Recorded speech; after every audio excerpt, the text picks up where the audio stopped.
오늘 말씀은 최초의 그리스도인이라 불린 이제 안디옥 교회라는 제목을 가지고 이 말씀을 좀 나눌 건데요. 우리 지난 장을 한번 기억해 볼까요? 10장 한번 볼까요?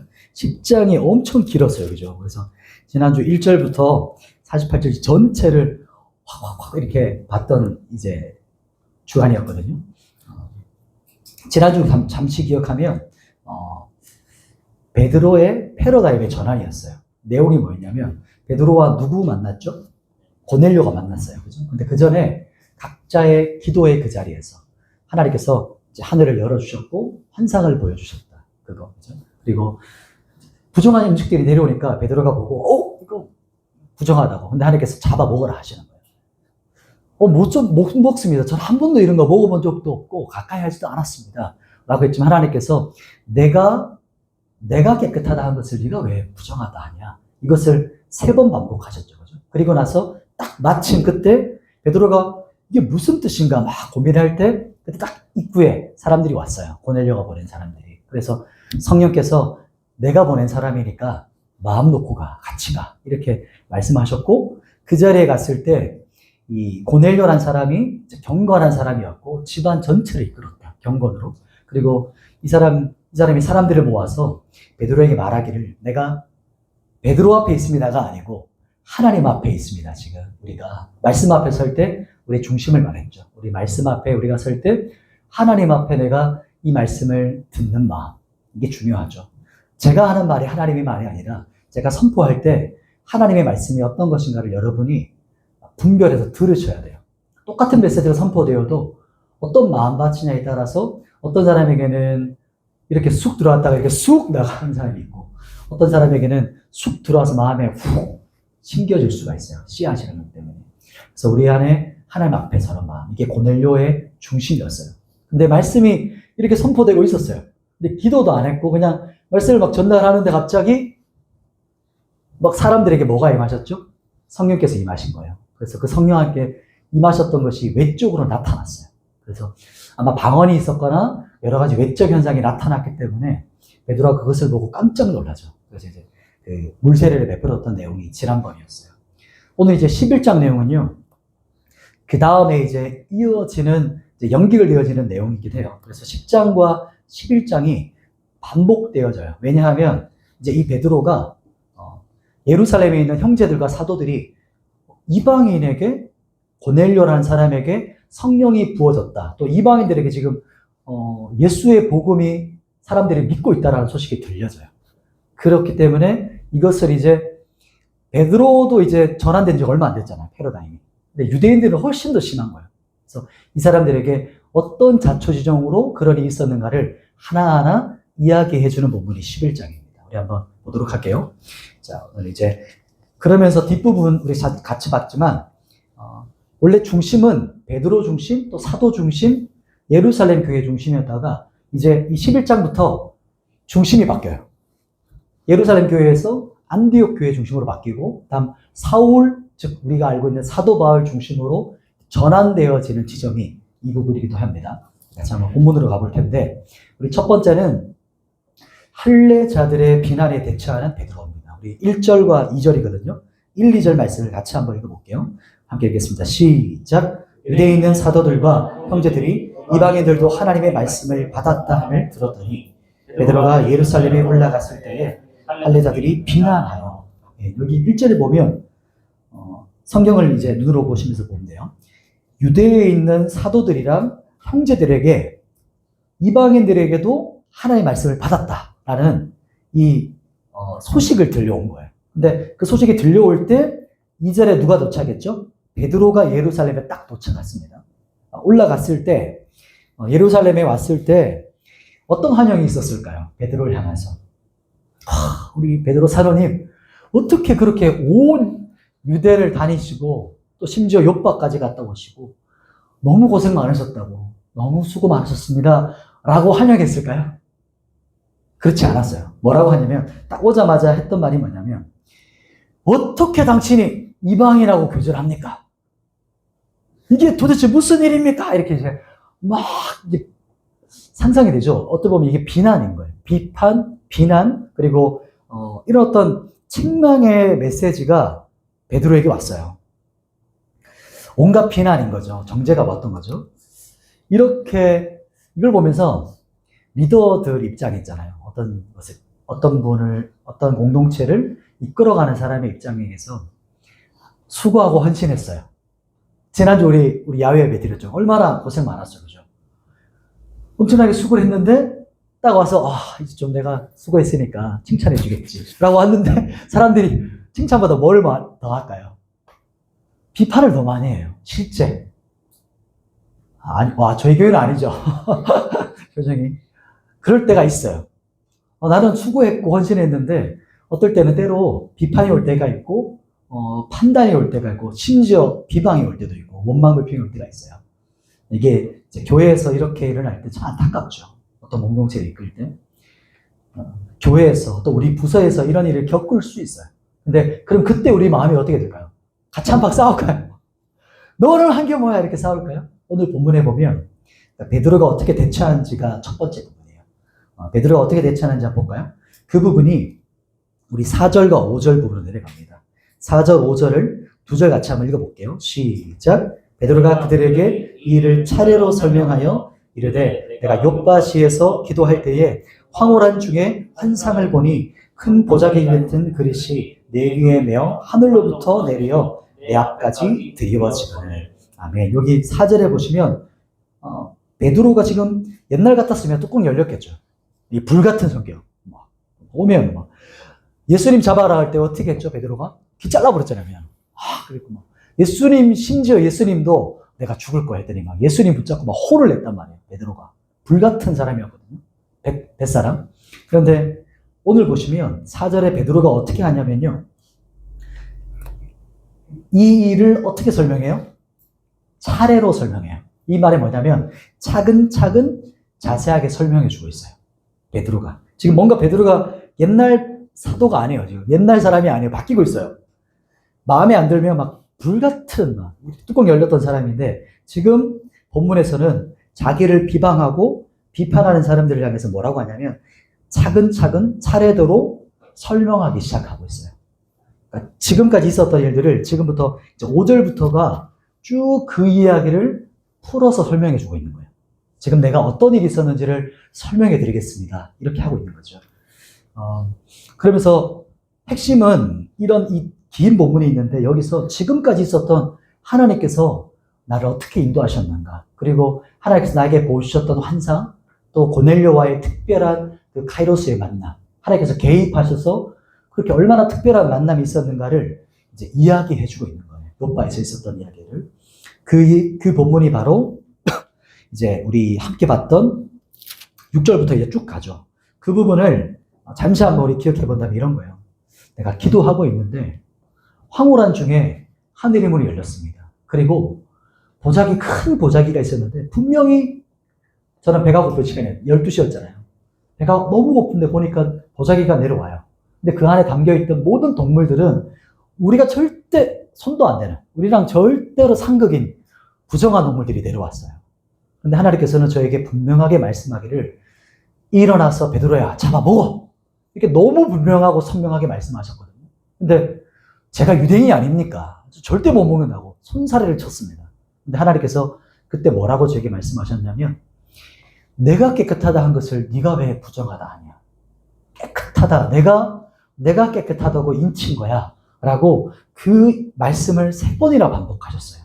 그렇게 하시면서 하나님께서 깨끗하다 한 것을 네가 속되다고 하지 말라. 이렇게 말씀하시면서 너의 패러다임, 그리고 네가 생각하는 선입견에 붙잡혀서 내가 명령하는 것도 네가 듣지 않냐? 이렇게 저에게 감동이 왔어요.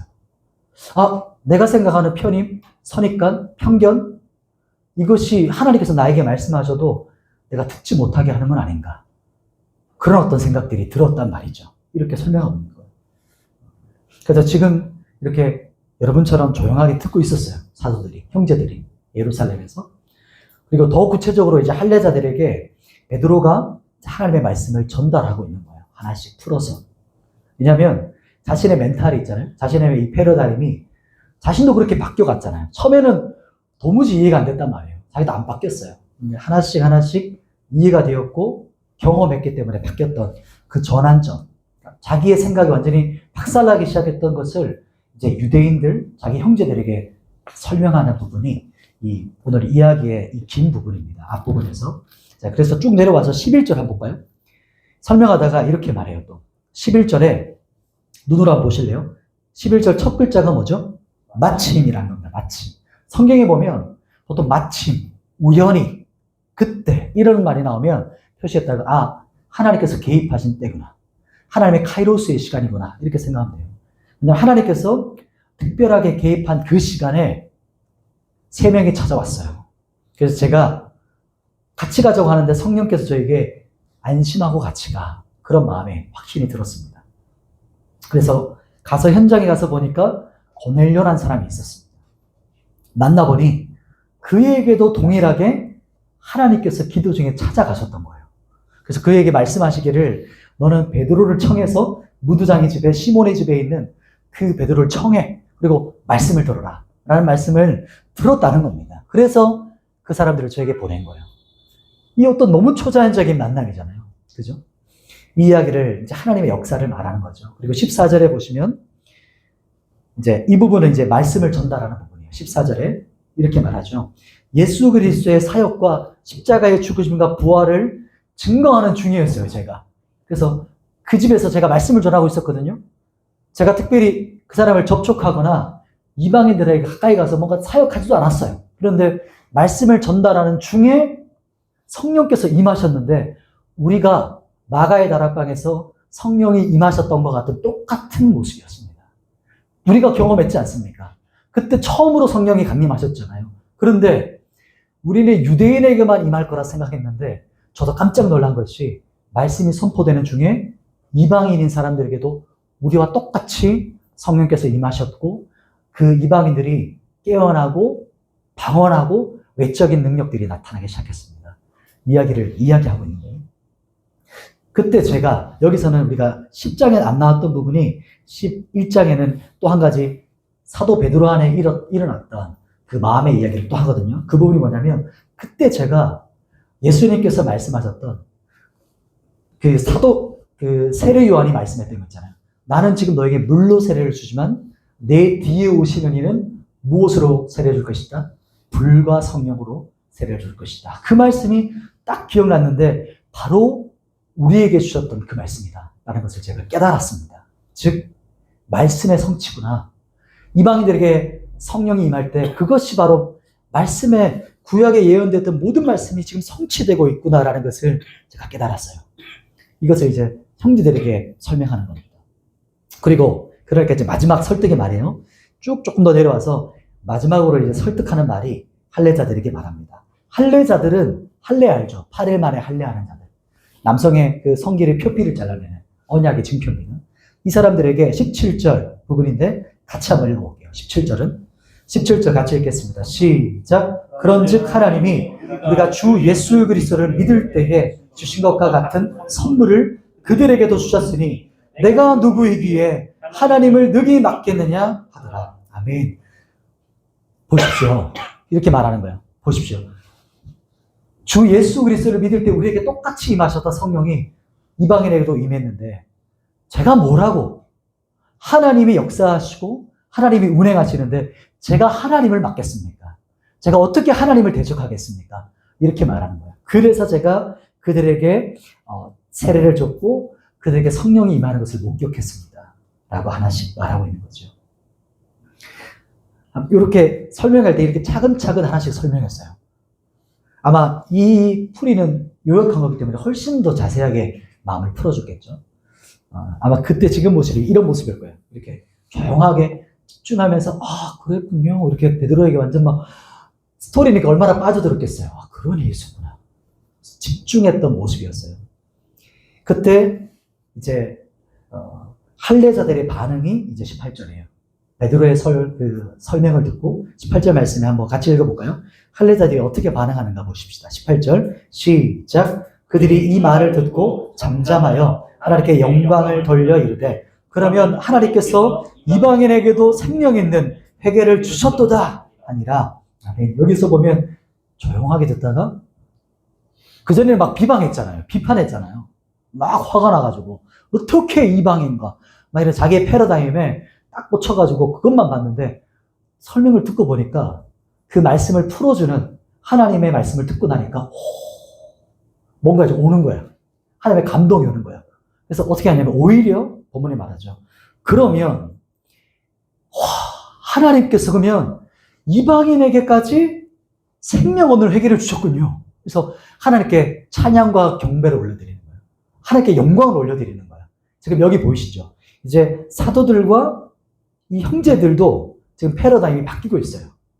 자기가 꽂혀 있었던 자기 옛날 습성, 전통이라는 관점, 내가 해왔던 그 경험, 노하우라고 하죠. 그런 것들이 지금 깨어지기 시작하고 있는 거예요. 지금 시작하고 있는 거예요. 그러면서 오히려 이제 비난에서 반대로 이방인에게 주신 이 생명의 회개, 이 성령 세례를 함께 기뻐해요. 하나님께서 이제 이렇게 행하시는군요. 라고 합니다. 그래서 하나님의 크심과 이 은혜를 찬양하는 자들로 그 공간이 바뀌어져요. 예, 분위기가 확 반전되는 거예요. 이 분위기가 느껴지시죠? 그래서 이제 헬레자들의 비난 앞에서 우리가 참 베드로의 모습을 보면서 우리가 배우는 거죠. 아, 어떤 공동체에서, 어떤 모임에서 누군가 비판이 올 때, 비난이 올 때 우리가 거기서 어떻게 대처할 것인가. 하나님의 감동을 전해야 되는 거죠. 인간적인 술수나 어떤 이걸 어떻게 벗어날까가 아니라 하나님께서 정확하게 나에게 하셨던 일들을 정확하게 하나씩 풀어낼 때 마음과 마음이 연결되어지는 거죠. 오늘 본문에. 그리고 나서 이 베드로가 했던 대처가 정말 그 신의 한 수였던 거예요. 오늘. 그리고 이제 두 번째로 넘어가 볼게요. 이제 복음이 두 번째는 유대인에서 어디로 넘어갈까요? 이방인. 오늘 본문에서는 헬라인인데 이제 이방인이 바로 헬라인을 대표하는 겁니다. 헬라인으로 넘어가요. 그 부분이 19절부터거든요. 우리 19절 말씀을 같이 한번 읽어보십시다. 19절 시작. 그때 스데반의 일로 일어난 환란으로 말미암아 흩어진 자들이 베니게와 구브로와 안디옥까지 이르러 유대인에게만 말씀을 전하는데. 아멘. 보시면 영화를 보면요. 영화를 보면 이제 앵글이 원래 이 사람에게 주인공을 맞추다가 탁 바꿀 때가 있죠. 그래서 장면이 바뀌면서 다른 사람에게 포커스를 맞추잖아요. 그게 바로 이 부분이에요. 19절에서는 그전에는 베드로였는데 지금 딱 바뀌더니 어디로 딱 포커스가 가냐면 예루살렘 중심에서 지금 수리와 안디옥으로 딱 바뀌어지는 거예요. 예루살렘은 우리가 잘 아는 것처럼 그 이스라엘의 그 핵심 수도입니다. 그러나 여기서 말하는 수리와 안디옥은 위로 북으로 한참 올라가요. 그래서 그 유럽이랑 연결되어지는 지금의 터키 지방의 오른쪽, 동쪽이에요. 동쪽 부분에 수리아 안디옥이라는 곳으로 갑니다. 그곳으로 지금 앵겔이 딱 포커스를 맞췄어요. 근데 그때 보시면 그 시간이 언제였냐면 오늘 19절이 그때예요. 그때 스데반의 순교 이후에 흩어진 자들을 말해요. 스데반의 순교 한참 전에 있었던 거 기억나시죠? 스데반 순교당하고 이제 핍박이 시작되면서 사람들이 어떻게 됐죠? 흩어졌어요. 흩어지고 나서 어떻게 되냐면 그 사람들이 흩어진 곳이 베니게, 구브로, 예루살렘 북부, 안디옥까지 온 거예요. 멀리 흩어진 겁니다, 지금. 근데 흩어져서 무엇을 했습니까, 이 사람들이? 예수를 증거했는데, 우리가 지난번에 예수를 증거했잖아요. 오늘 본문의 포커스는 뭐냐면, 19절에 누구에게만 말씀을 전했죠? 유대인에게만 말씀을 전해요. 이게 어떤 의미죠? 제가 지도를 올렸어요. 여기 보시면, 예루살렘. 여기가 예루살렘입니다. 이게 지중해예요, 지중해고, 나중에 다다음번에는 이제 구브로라는 섬도 보시겠지만, 여기 예루살렘에서 팍 흩어지는 거예요. 여기서 구레네는 이제 아프리카 북부 지역. 지금 아마 리비아 부분인지 싶어요. 그리고 여기서 이제 흩어진, 제가 보고 하자는 것이 여기가 지금 카메라의 중점이 여기로 바뀌었어요. 예루살렘에서 안디옥으로. 그래서 여기가 뒷부분에 얘기하겠지만 사울과 바라바가 사역했던 교회, 수리아 안디옥 교회라고 합니다. 여기로 갔어요. 그런데 거기서 이 사람들이 흩어져서 복음과 말씀을 증거하는데 그 대상이 누구에게 한정됐다고요? 유대인에게만이에요. 이게 딱 사람들의 생각이 고정되어 있었어요. 이 패러다임이. 복음은 유대인에게 전하는 거야. 하나님의 말씀은 회당에서 증거하는 거야. 이런 패러다임이 있었어요. 그래서 유대인에 대한 증거하는데, 그런데 보세요. 이 핍박 이후에 흩어졌지만 유대인은 여전히 똑같았어요. 이 생각은 안 바뀌어요. 핍박은 있었지만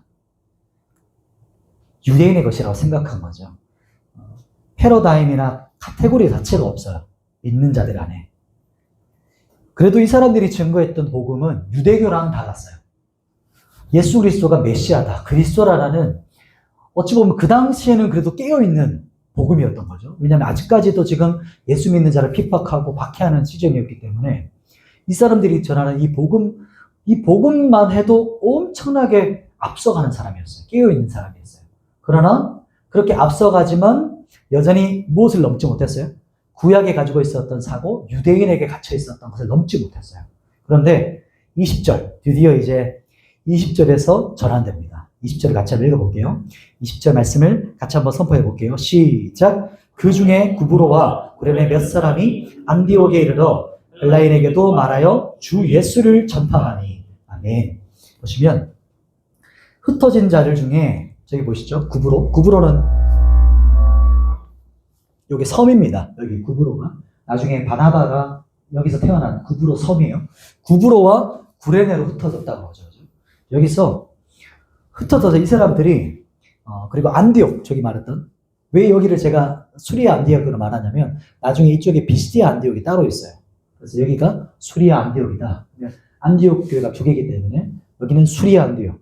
기억하시면 돼요. 수리아 안디옥. 자, 그러면 여기서 20절 뒷부분에 보면 안디옥에 이르러 누구에게도 말했어요? 헬라인에게도 주 예수를 전파해요. 우리는 그냥 넘어갈 수 있어요. 헬라인에게 전파했다. 당연하죠. 우리는 이방인이니까 당연한 거야. 그러나 유대인들의 입장에서는 엄청난 일이 벌어진 거예요, 지금.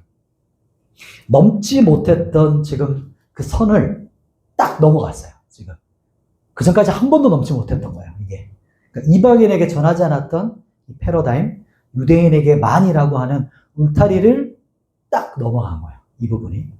20절에 복음이 유대인의 울타리를 넘어가는 순간, 그때 하나님께서 그 복음이 넘어가는 것을 확증해주고 축복해주는 부분이 21절에 말해요. 21절에 보면 이렇게 말씀하죠. 주의 손이 그들과 함께 하심에 수많은 사람들이 믿고 죽게 돌아오더라. 이렇게 말합니다. 하나님의 손이 이방인에게 복음 전하는 사람들과 함께 하셨어요. 그래서 수많은 헬라인들, 수많은 이방인들이 믿고 돌아오게 되는 거예요, 지금. 그리고 나서 어떻게 되냐면요. 이제 바나바가 이제 예루살렘에 있는 사람들이 복음이 이방인들에게 지금 믿고 있어. 라는 소식을 이제 예루살렘에 있는 사도들이 듣거든요. 그래서 바나바를 파송합니다. 안디옥으로. 원래는 바나바는 저기 예루살렘에 있던, 예전 기억나시죠? 바나바. 자기 땅을 팔아서 구제로 내어놓았던 사람. 예루살렘에 있다가 지금 어디로 파송됐어요? 안디옥 교회로 파송됐어요. 예루살렘에 보낸 겁니다. 도대체 무슨 일이 일어나는 거야? 안디옥 교회. 그래서 바나바를 이제 지금 보면 위임 목사로, 이제 담임 목사님으로 파송한 겁니다. 갔어요. 그래서 이제 도대체 무슨 일이 일어나나, 구체적으로 안디옥에서 무슨 일이 일어나는지 보십시오. 라고 보냈습니다. 그래서 바나바가 안디옥 교회 현장에 도착해 보니까 23절에 같이 한번 읽어볼까요? 23절 시작. 그가 이르러 하나님의 은혜를 보고 기뻐하여 모든 사람에게 굳건한 마음으로 주와 함께 머물러 있으라 가나니. 아멘. 바나바가 딱 가서 봤더니 안디옥 교회 분명히 이방인 성도들이 많았잖아요. 유대인도 있었겠지만 하나님의 은혜가 충만한 거예요. 교회 가니까. 그런 교회가 있어요. 저도 이렇게 되기를 간절히 소망해요. 처음에 설교를 하기 전에 잠깐 언급했지만 기도자들, 또 예배자들이 먼저 기도로 계속 쌓아놓으셔야 돼요. 기도의 문을 열어놓으셔야 돼요. 그리고 예배팀이 너무 또 중요하고 잘 섬기고 있지만 예배팀 안에 있는 은혜를 뛰어넘어가야 돼요. 그래서 이 공간과 청년부 또 예언교회까지 덮을 수 있는 영적인 은혜들을 확 덮어버리는 은혜. 그러니까 그런 것들을 사모해요. 어떨 때 보면 너무 똑같은 찬양을 하는데 어떨 때는 이 안에서만 머물 수가 있어요. 제가 그런 경험을 하거든요. 그래서 앉아있는 회중들은 이렇게 가만히 있어요. 그런데 예배팀은 막 뜨거워지거든요. 그 부분에서 이제 어떤 그 선을 딱 뛰어넘기 위해서는 회중 가운데 하나님을 갈망하는 사람이 필요하고 기도자가 필요해요. 리더들 가운데서 여러분 삶의 영역 가운데서 예배를 위해서 기도하셔야 돼요. 우리 예언교회를 위해서 기도하셔야 돼요. 이게 스피커가 나간다고 해서 다 전달되는 게 아니거든요. 영적인 기류라는 게 있어요. 영적인 은혜라는 것이 있어요. 그래서 은혜가 충만한 교회. 오늘 본문이 이방인 교회가 그런 교회였어요. 이 안디옥 교회가. 그래서 은혜가 충만한 교회는 어떠냐면 특징이 기쁨이 넘쳐요. 개인도 마찬가지도. 은혜가 넘친 사람은 기쁨이 있어요. 반대는 얘기하지 않겠습니다. 네. 바나바가 상상 못했던 일이었을 것 같아요. 제가 볼 때. 왜냐하면 지금 유대인의 주축인 교회만 있었잖아요. 예루살렘 교회. 최초의 교회. 근데 유대인과 헬라인이 지금 연합된 교회인 거예요. 안디옥 교회 같은데. 그리고 동일한 하나님의 은혜가 그곳에 부어지고 있다. 그리고 그 교회가 어때요? 기쁨이 충만하다. 참 이게 바나바가 가서 현장을 목격한 그 모습인 거죠. 그래서 성도들에게 굳건한 마음으로 주와 함께 머물러 있으십시오라고 권면해요. 그리고 복음이 유다인의 울타리를 넘어서 헬라인에로 넘어간다. 이 복음이 유대인과 헬라인에게 어떻게 역사하시는지 안디옥 교회 가서 바나바도 현장을 목격합니다. 경험하는 거예요. 이제 베드로를 넘어서 바나바까지. 자, 이제 오늘 마지막 제일 중요한 부분입니다. 이제 24절로 넘어가는데요. 우리 24절 말씀도 같이 한번 읽어보도록 할게요. 24절 시작. 바나바는 착한 사람이요 성령과 믿음이 충만한 사람이라 이에 큰 무리가 죽게 더해지더라. 예. 오늘 여기가 가장 중요한 부분이에요. 뭐냐면 바나바가 사울과 이제 동역하거든요. 마지막 세 번째 대지는 바나바가 사울을 찾아가서 불러내요. 그래서 안디옥 교회에 같이 동역하기 시작하는 부분이 여기입니다. 우리는 사도 바울하면 엄청난 인물이라서 처음부터 막 그랬을 것 같잖아요. 그렇지 않았어요.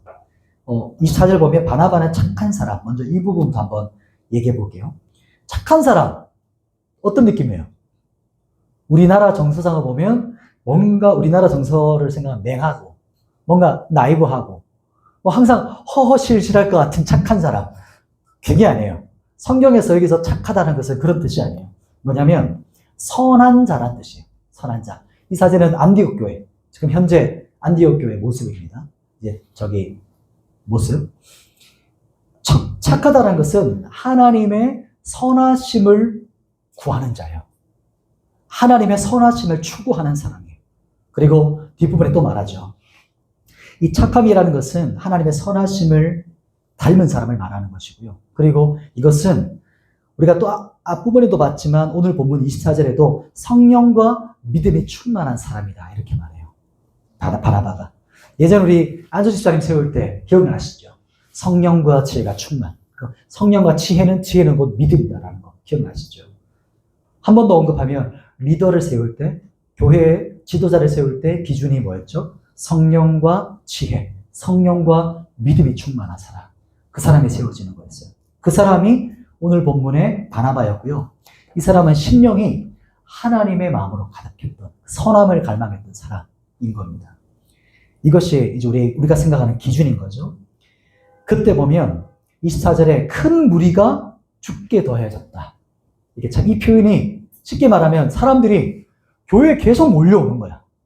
주일날 예배를 드리는데 처음 본 사람이 계속 와. 소문을 듣고 복음을 듣고 계속해서 회심하는 거야. 더 뜨거워지는 거예요, 교회가. 말씀이 더욱더 흥황해지는 거예요. 그리고 그 말씀을 듣고 더욱더 회개하는 자들이 더욱더 많아지는 것을 3절에 말하고 있는 겁니다. 그래서 교회에 큰 부흥이 임하고 구원의 사역들이 계속 일어나요. 거듭남의 일들이 계속 벌어지는 거예요. 회개의 역사가. 바나바가 혼자 감당하기 힘든 거예요. 혼자서. 사람이 너무 많으니까. 그래서 어떻게 하냐면 바나바가 사람을 찾아갑니다. 그게 25절이죠. 25절에 누구를 찾아가죠? 사울을 찾으러 다소에 갑니다. 사울을 찾으러 다소. 다소라는 지방도 잘 기억해 놓으세요. 사울은 길리기아 다소라는 곳에 있었어요. 여기 보시면 사진이 지도를 잠깐 볼까요 또? 여기죠. 다소. 여기가 수리아 안디옥 이쪽 부분이요. 그리고 길리기아라는 지방, 즉 경기도라는 지방 안에 다소라는 도시라는 뜻이죠. 그래서 길리기아 다소 이렇게 표현합니다. 사울을. 여기 있고요. 안디옥에 있다가 찾아간 거예요. 누구를 찾으러? 사울을 찾으러. 사울은 어떻게 있었냐면 거듭나고 도망갔잖아요. 그때 사울이 바로 사역하지 않고 사울은 이제 아라비아 광야에서 3년 동안 거기 아무것도 하지 않고 수면 아래에 있습니다. 그리고 그 시간 동안 모든 것들이 준비되었다고 봐요. 대부분의 그 주석가들이. 그래서 사울은 아라비아 광야에서 준비되어지는 간을 가졌는데 그때 바나바가 이 다소로 가서 사울을 찾아 부릅니다. 그러나 어떻게 하냐면 같이 사역하자고, 동역하자고 불러내요. 그리고 바나바와 이제 사울이 등장하고 동역하고 오늘 본문에 보면 1년 사역했어요. 1년. 제가 1년 6개월, 이제 6개월 넘어가죠. 1년 동안 사역했는데 엄청나게 큰 무리였어요. 교회 성도들이 엄청 많았다는 거예요. 큰 무리를 가르치고 사역했는데 그때 제자들이 안디옥에서 자 26절 제자들이 안디옥에서 비로소 그리스도인이라 일컬음을 받아요. 비로소. 여기서 비로소라는 뜻은 프로토스예요. 프로토스. 많이 들어보셨죠? 프로토스. 최초로 제일 처음으로 그리스도인이다라고 일컬음을 받는 교회가 어디 교회예요? 안디옥 교회. 이제 최초의 그리스도인이라 부르는 말이에요. 안디옥 제자들이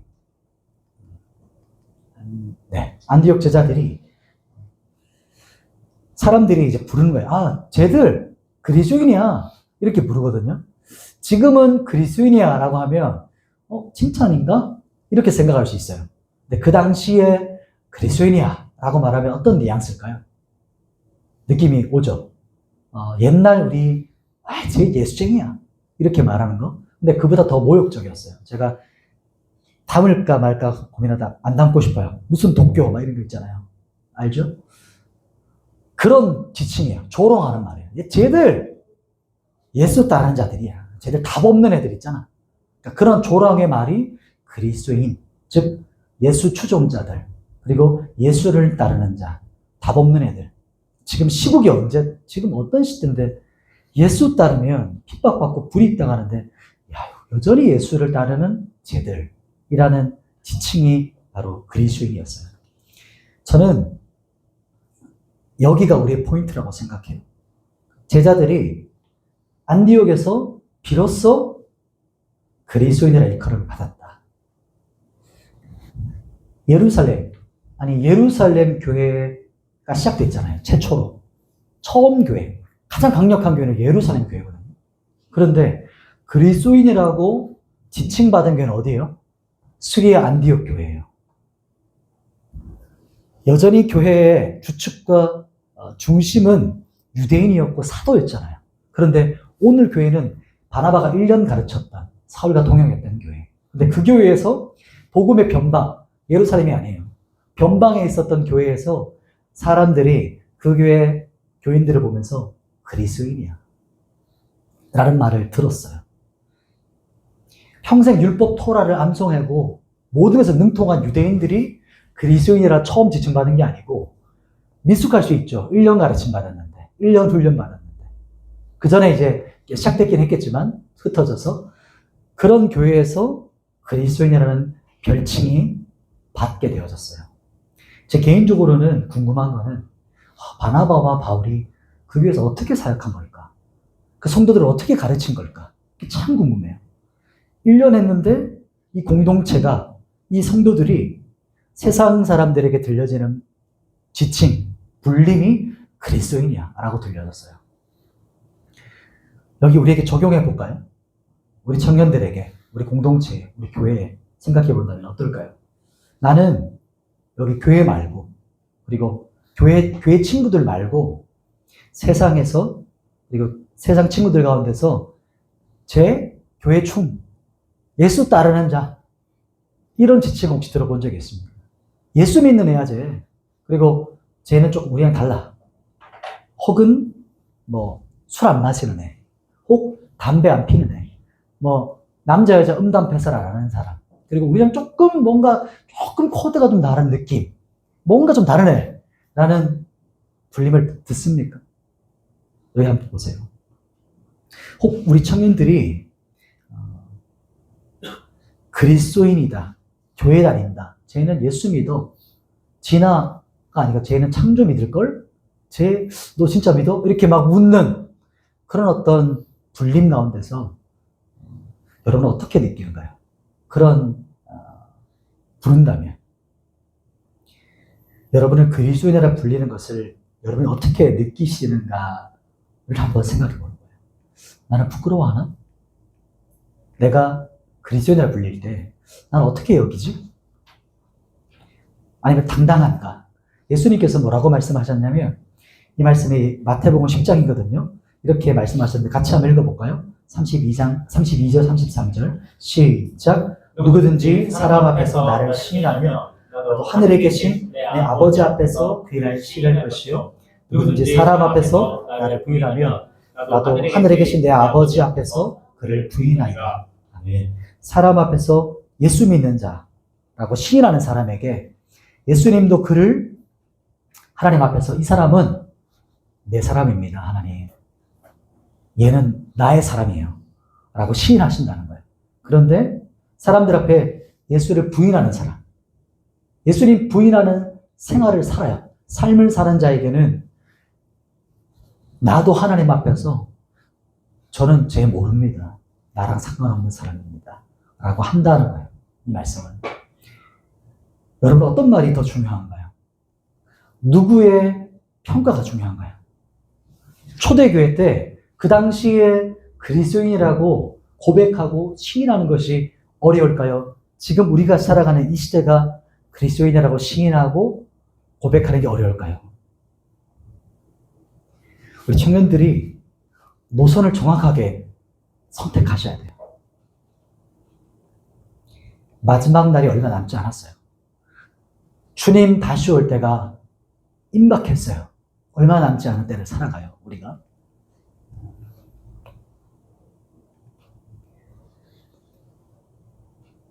바알에 세상에도 한 걸음, 한 발, 그리고 하나님도 한 발. 이렇게 걸치고 있는 이스라엘 백성들을 향해서 엘리야가 외친 말씀이 있어요. 그 말씀이 열왕기상 말씀이거든요. 여러분 한번 강의 안에 있죠? 같이 한번 그 말씀 한번 선포해볼까요? PPT가 없습니다, 우리.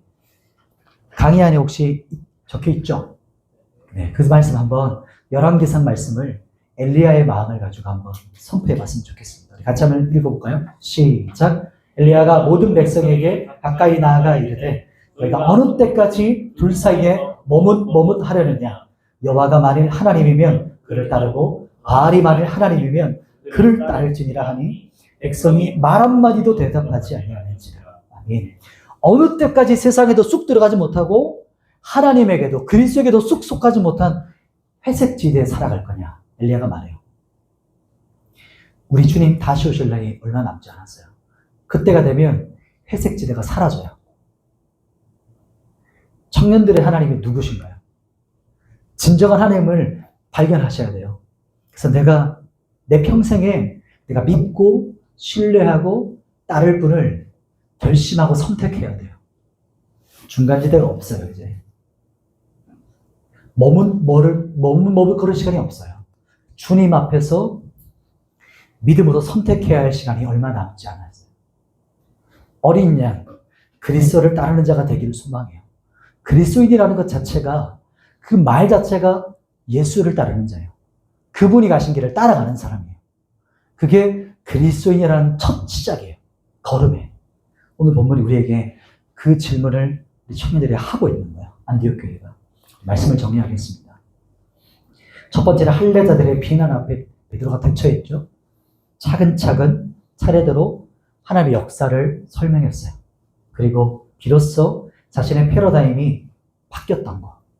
그래서 이 복음이 유대인의 것만이 아니라 헬라인, 이방인에게도 하나님께서 역사하시는 것을 바뀌어가기 시작했어요. 두 번째는 복음이 유대인의 울타리를 넘었습니다. 처음으로 탁 뛰어넘어갔어요. 그 부분이 바로 이방인에게 전하지 않았던 그 패러다임, 유대인에게만. 이게 우리에게도 있을 수 있어요. 교회에 있는 우리에게 오랫동안 있으면. 마지막 세 번째가 바나바, 사울이 동역해서 섬겼던 교회, 최초의 안디옥 교회인데 그 최초의 교회는 그리스도인이라 칭함받은 교회. 그래서 이 교회에 평생 우리가 믿고 신뢰하고 따를 자, 그분을 발견하고 선택하고 결단해야 된다. 그 말씀을 함께 나눴습니다. 우리 함께 찬양하며 나아가십시다. 주의 나라 임하시네 라는 찬양인데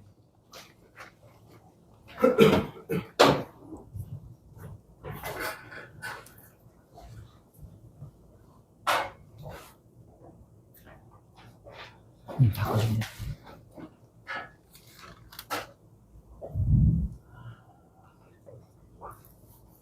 사도행전 말씀이 무게가 있는 말씀이에요.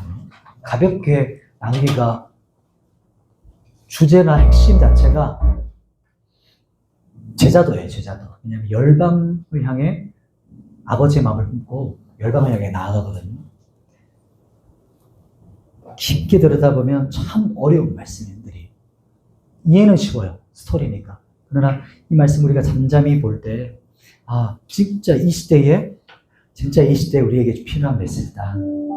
그것을 계속해서 경험하실 거예요. 이제 12장 아직 중반도 넘지 못했는데 점점 이 복음이 깊어질 거예요. 그래서 여러분 우리 안에 마음에 선택하고 결단했으면 좋겠어요. 부족하지만 같이 기도할 때, 찬양할 때 우리 헌금도 앞으로 대주시면 감사하겠고, 찬양할 때 이 마지막 때에 대한 고백이거든요. 주님 나라 임하시네. 마지막 때 기도원과 같은 사람들, 자신은 연약하다 생각했지만 하나님이 나의 용사야, 일어나서 함께 가자, 일어나 빛을 발하라, 세례 요한과 같이 마지막 주님 오실 길을 준비하는 자들아 깨어나라, 이렇게 선포하는 곡이에요. 그래서 이 고백을 여러분 개인에게 뿐만 아니고 우리 청년부를 향해서 믿음으로 선포하시고, 우리 예언교회 청년부뿐만 아니고 한국교회를 향해서, 그런 다음 세대를 향해서 10년, 20년 우리 계속해서 열방의 주님의 몸된 교회가 주님 오실 길을 준비하는 자들이 일어날 수 있도록 함께 선포하면서 찬양했으면 좋겠습니다.